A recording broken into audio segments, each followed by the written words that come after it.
It is all yours. Hey, good morning there, Mr. Brent Abel. Is that you? C'est moi, monsieur. Comment ça va? Oh, man, I got no idea. Uh, I got nothing for you on I that one. kind of just cut And, everything, cut your legs right out from underneath right there. yeah, it's just a good start here. On a Friday morning, though, we made it another week under our Yes. belt. Here we go. So if you're just listening, here we are at Gold Ball Hunting. We are here talking about boots on the ground tennis, real life experiences, and some real life solutions. We're talking to the crowd out there. If you're a senior tennis player out there playing the senior nationals, trying to get through the first round, or trying that next rung, 16 quarters, possibly actually in the hunt for the gold. Hopefully, we're going to lay some nuggets on you here that you're going to glean some wisdom, hopefully, from us. If you're a league player trying to get up another level, or you just want to win more of your matches, if you're the Wednesday night crowd that just plays amongst the four of you and you each play a set, and you're tired of buying the beers or the wine or the appetizers, the wings, listen up, because we're going to drop some wisdom on you every day. Wow. Cool. Cool. Yeah, and the other thing is, excuse me, we're doing a 10-minute free coaching call at let us know at Gold Ball Hunting. No, not. Yeah. That's not Well, it. I suppose that's one way, but we want to get them over to our online calendar. I think the best way to do that, just go to goldballhunting.com Cool. and Okay. just get signed up there for our email list, and then you'll get shot into the link for the 10-minute free coaching call. But you got to bring that one thing that you're working on with your game right now that you just can't figure out. And we all have one thing. I Yep. don't care how many gold balls you've won. You still got something that you haven't figured out. And so anyway, we want to help you figure it out. Goldballhunting.com. You get signed up you can actually pick out your own day and time with our online calendar, and we'll get that scheduled. Alrighty. Well, that's cool. So, Brenny, Yo, you look like you got something on your mind. does it just look like would you stop with the intro and let me start gnawing away here? So, Brenny, I'm just going to hand it over to you because you look like a dog with a bone right now that doesn't want to give it up. So All there right, you all go. right. Good, good. Let us have it be. What's on your mind? I think actually it was you that said something the other day that kind of that sort of put this thought in my head. Uh-oh. And yeah, which is usually pretty scary. It's a dark place. But you said something about I didn't know it would be that good. And I remember, I think the other day you asked me. Well, I know the other day you asked me about what was the biggest the biggest epiphany I ever had when I was working with Tom Stowe, and I shared that story about the volley, about him putting me in the Right. stool and getting balanced for the volley and waiting for the ball to come in. But there was another moment I had where I stopped being so critical of or the result of stroke technique, meaning that did I hit the ball just as clean as a whistle? Could it be hit any cleaner? Yeah, man, that was only like 98.2%. You can do better than that. And it was that time when I remember, I can't remember who the guy that I was playing against, but I'll never forget. It was Court 3, Berkeley Tennis Club. Must have been a Pacific Coast match way back. And guy served to me in the deuce court, and I hit a backhand return. And my intention and he was a serve and volley guy, and my intention was to just take it right over the middle down at his feet. And I actually got a hair out in front, Yeah. and I hit it just like 98.5% square, where now because I was just a hair early, it was screaming up the line. And I looked up and I went, wow, that's a good thing. That's better than what I'd expected. And Exactly. that's where, and then I saw he was stretched out, and I instinctively started moving in and he popped up kind of a half volley, and I had a whole court hit my volley in. And so that was the time when I kind of came to this realization that most of my shots are, well, I shouldn't say most of them, but there's lots of them that end up being unintended opportunities.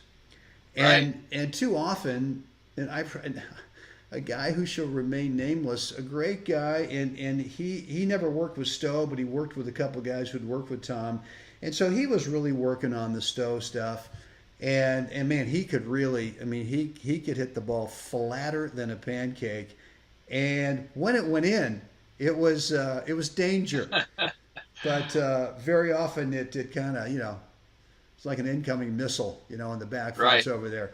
But I'll never forget watching him one time, and same exact situation. The guy serves to his backhand, it's a serve and volley guy in the deuce court, and he gets a hair out in front, plays at the same spot I did, and as he looks up, he just goes, "Oh my God!" Like he didn't hit it perfect. And after the match, I went to him. I said, "What was the problem with that?" And he was going, "Well, I'm really trying to just go right back." I said, "Look. How often does Fed hit a ball to a spot in the court that he didn't 100% intentionally try to aim it there, right?" So that was a huge moment for me. Number one is that we create a lot of unintended opportunities that we need to take advantage of them with our feet, right? We need to sort of, and sometimes you don't have to look up.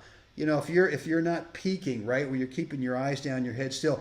You can feel, oh, I'm a hair in front. This is going to be good. And you look up, and then sure enough, you can see that the guy's stretched out, and you're coming in. The other thing is that this is a game of non-perfection. There is no way, Jose, that you are ever going to hit the ball to the exact same spot that you intend to every time. And if you get all caught up in thinking that if you don't do that, then you're not playing the game right, that you're not improving, you're not getting better. The way that you'll improve is by taking advantage of the unintended opportunities that everybody hits from beginners all the way up to Fed. So you were the one who kind of stuck that in my mind, not with the words or the phrase unintended opportunities, but there was something you said, maybe we were joking off camera or something like that, but something you said about, gee, I didn't think it was going to be that good. Right. So, right. I call it a crime of opportunity. Right.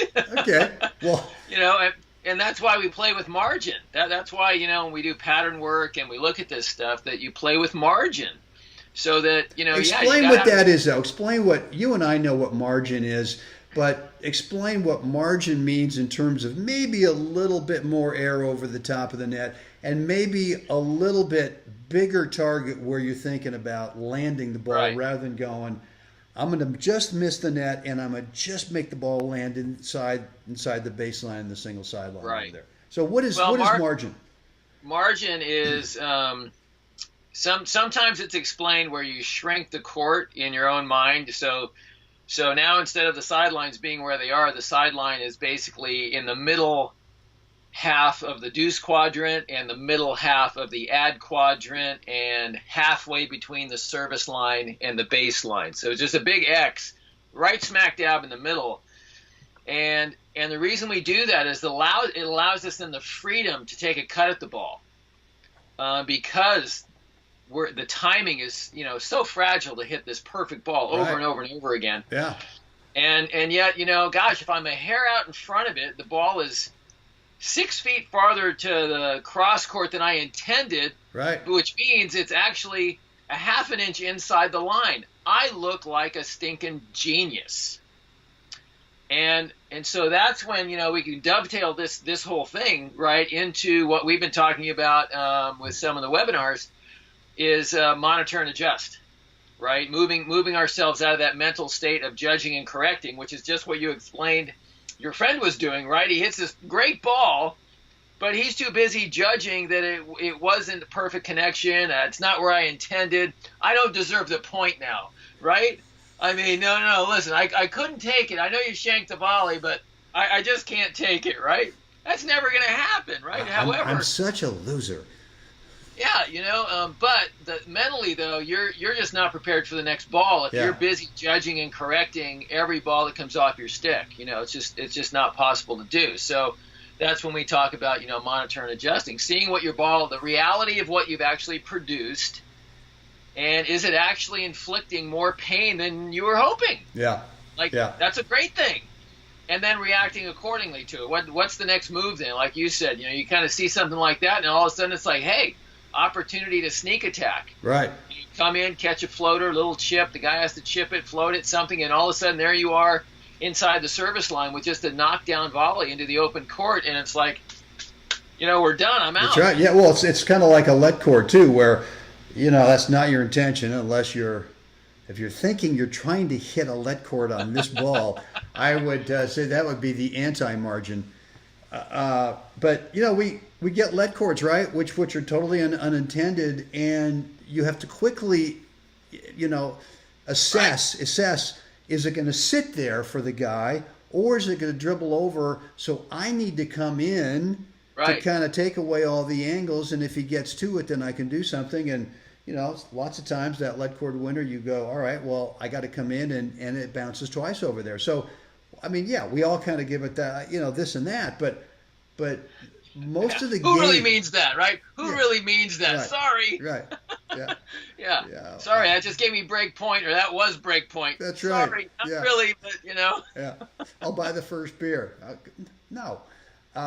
There's another side of this equation too, where I see people get frustrated, and it's when, and I'm thinking of this guy here in the desert. And love this guy, just a fantastic human being. But he's so funny because he'll serve to me, and let's say I'm playing the ad court, and like he bombs a big first serve to my backhand, and I get a little out in front, kind of like the one I described in the deuce court, and it just rips into his alley, and he kind of looks like, God, I can't believe it. You didn't really mean to hit it there.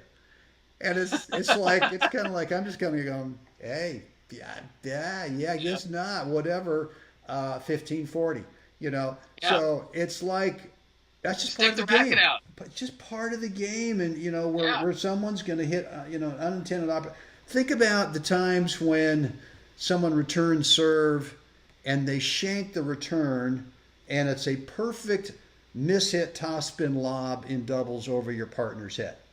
Okay, so you just teed me up there for it. Okay, go. So here's reality. Boots on the ground. The first national title that I won with John Sutter at the Berkeley Tennis Club at the Pacific, Family West Coast at the Berkeley Tennis Club. I said that twice now. Finals, playing the finals on court 2. Is that court 2? The second one in from the street there? That's court 5. Court 5. Yeah. And it's match point. And guy hits this big serve, and I wind up because I've just been kind of wailing on the serve all day, having a good day. And he's coming in like a bull in a china shop, and he's serving at 540. And I take this huge cut. It's match point, and I just take this cut, and I shank this ball in this perfect offensive. I can't even say it was top spin. It was just spinning so ugly. It was just weird. And as he comes in, he finally kind of pulls up and realizes what's happening. And he's about a step or two inside the service line now. And this thing is just floating like a dying butterfly as it goes over his head. And just, it splats 2 feet from the baseline. Right. Yeah. And before the ball even hit the ground, the second I hit it, I can see it, and I can see it all happening. And I turn, and I'm already got my hand out, walking over to John, like, great match. And the ball hasn't even landed yet because right. I can see what's going to happen. And right. and that was match point. That was for a Cat 2 title. And you know what? I didn't lose a wink of sleep that night. I didn't feel bad one bit. It's part of the game. Yeah, it's part of what goes on. Yeah. Well, Yeah, it is. It's totally part of the game, and I just, I'm encouraging anyone to, if you're working on stroke technique, that's fine. If there's something you got to clean up, there's little something you got to work on, that's great. But stop trying to perfect it, because that will never ever happen. There's too many things. I mean, like if the game was such that some guy would stand 10 feet from you and underhand feed you a ball. Okay, I get it, right? We could probably get pretty close to perfection on that. But there's so many things out of our control when we're playing that it's just no way that you can hit balls 100% of the time to your intended target. Yeah. And so if you're not taking advantage of those unintended opportunities, then you're not playing the game. I don't know how else to say it, but Right. you're letting part of the game that is a reality check slip by you. So anyway, that's what I wanted to get out there today. And Great. I mean, that's great, though. I mean, it's critical because I think that's a really, it is something that players get lost in, and they don't actually see the reality of the opportunity. Even without catching it early or late, and actually it just looks like a beautiful dinger that you hit up the line. Even hitting a ball up the center of the court that you just shanked big time, and it's got goofy spin, and it clears the net by 7 feet, and it lands 2 feet from the baseline, and the ball jumps, a hard left turn, and the guy was hoping to hit a forehand, and now it's backhand, and he shanks the return into the net. It's like see the reality of what's going on and react accordingly, and just when it happens, take it. Yeah, no, because it's going to happen to you a lot. Yeah. Going to happen to you a lot. So, well, good, Jeff. So, guys, hope you enjoyed today's episode of Gold Ball. Sorry, man. Gold Ball. Are you talking to me? Are you talking to me? I'm talking to you. If you want to jump on this free 10-minute coaching call, best way to do it, go to goldballhunting.com. And get signed up on our email list. And once you do that, you'll get dropped into our online scheduler. If you're already on our email list, there's a link in any email that we send out that will take you to the online scheduler, so you can choose what day and time works best for you. And all that we're asking is, this is not a 10-minute kind of a warm and fuzzy chat. This is you bring that one thing in your game that you honestly can say, Brent and Jeff, I'm struggling with this thing. Can you help me, please? And so, guys, on that, we are going to say bye-bye. Jeffrey, anything we'd like the listener, the viewer, to do right now before we go? Love to have them like us, share us, subscribe to us, and let us know what you think down below. Love to hear from you. Cool. All right, guys, on that, we are out. Everyone get out there, make it a spectacular day. Help someone else do the same thing. Jeff, we will do this again tomorrow. Can't wait.